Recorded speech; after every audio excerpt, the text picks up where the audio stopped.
listo para el servicio eficaz.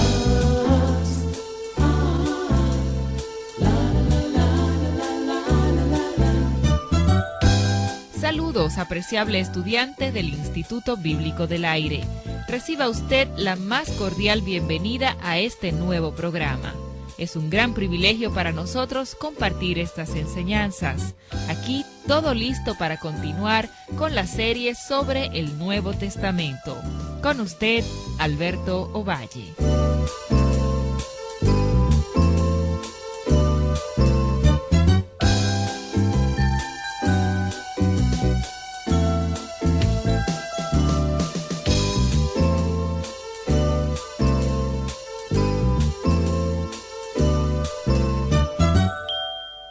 El libro de los Hechos es fascinante y espero que usted, mi querido amigo estudiante del Instituto Bíblico del Aire, esté recibiendo la inspiración, la motivación que nos está dando este libro, este hombre que lo escribió, Lucas, a través de sus enseñanzas. Concluimos nuestra lección anterior hablando acerca de Esteban, hablando acerca de su sermón en el capítulo 7 del libro de los Hechos.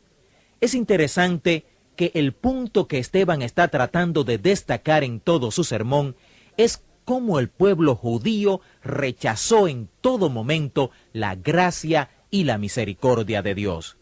Cuando él está hablando acerca de la ley de Moisés específicamente, el punto que él quiere hacer claro para esta gente es el hecho de que ellos rechazaron a Moisés y rechazaron la salvación que Dios les trajo por medio del Éxodo. Ellos querían regresar a Egipto, construyeron un becerro de oro y querían regresar a Egipto y decirle a los egipcios que ese era el Dios que los había sacado de ese lugar.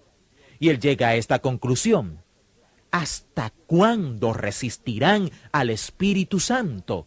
Sus padres así lo hicieron y también ustedes. Nombren un profeta que sus ascendientes no persiguieron. Ellos mataron hasta a los que predecían la venida del Mesías, a quien ustedes traicionaron y mataron.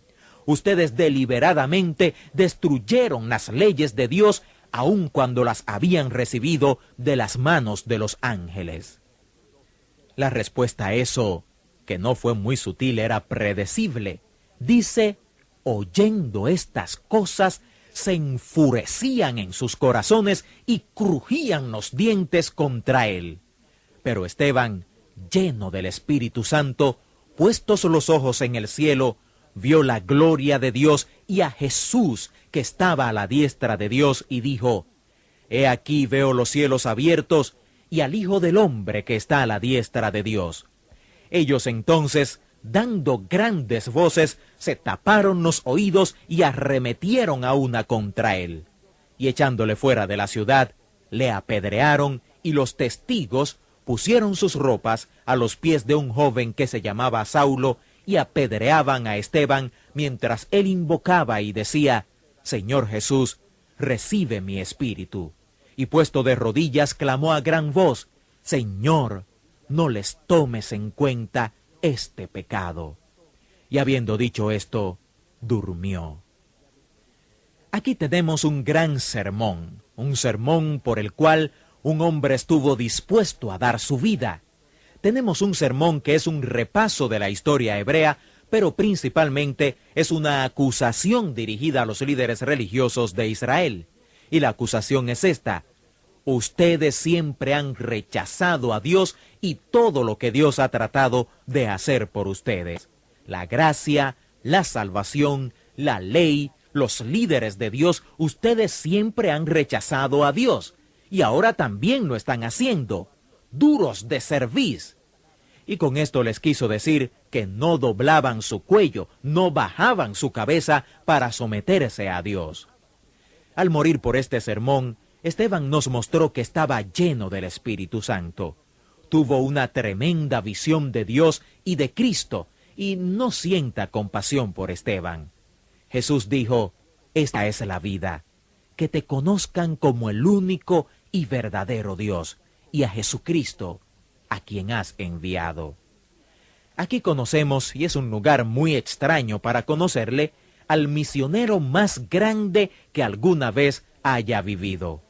el gran apóstol de los apóstoles, el hombre que escribió la mitad del Nuevo Testamento, el más grande misionero, pastor, maestro que haya existido en la iglesia cristiana.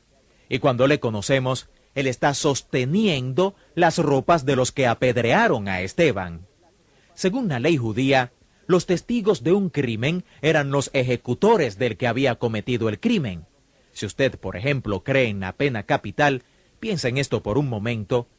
¿Cree usted en la pena capital lo suficiente como para que si usted estuviera presenciando un crimen, estuviera en la disposición de pasar el interruptor de la silla eléctrica?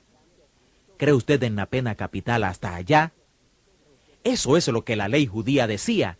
Los testigos eran los que ejecutaban al asesino. Esteban murió sin saber que su sermón fue fructífero, que quizás su sermón había tocado la vida de este hombre Saulo de Tarso. Y luego, todas esas personas que fueron convertidas por el ministerio de Saulo, todas esas iglesias fundadas, todo eso se podría considerar parte del fruto del sermón de Esteban.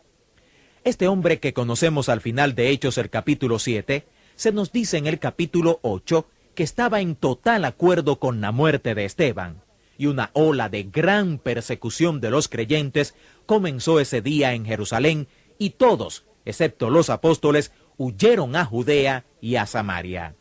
Algunos judíos piadosos vinieron y con gran compasión enterraron a Esteban, mientras Saulo en el otro lado entraba como un salvaje a las casas, sacando hombres y mujeres y encarcelándolos.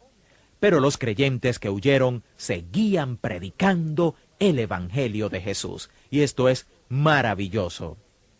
Cuando conocemos a este hombre, Saulo es el que más aborrece a Jesús. Cuando llegamos a Hechos el capítulo 9, él se dirige a Siria para seguir a los creyentes y matarlos. No está satisfecho con haber arrestado a aquellos que estaban en Jerusalén. Pero en el camino a Siria, en el camino a Damasco específicamente, ocurre algo que aún muchos historiadores rechazan y no quieren aceptar. Este hombre enemigo de la iglesia, enemigo de Jesús, tiene un choque de frente con el Cristo resucitado y es milagrosamente convertido. Este hombre nos dice en sus cartas, especialmente en Gálatas capítulo 1, que cuando él fue convertido en el camino a Damasco, aunque el libro de Hechos hace ver como si él salió a predicar enseguida, el primer capítulo de la carta de Pablo a Gálatas nos dice que hubo un gran paréntesis entre su conversión y su ministerio de predicación. Pablo nos dice en Gálatas capítulo número 1 que tan pronto como fue convertido, se fue a Arabia. Los estudiosos no están seguros si él dice que estuvo en Arabia 3, 4 o 14 años. Todas son posibilidades, pero por lo menos estuvo 3 años como mínimo.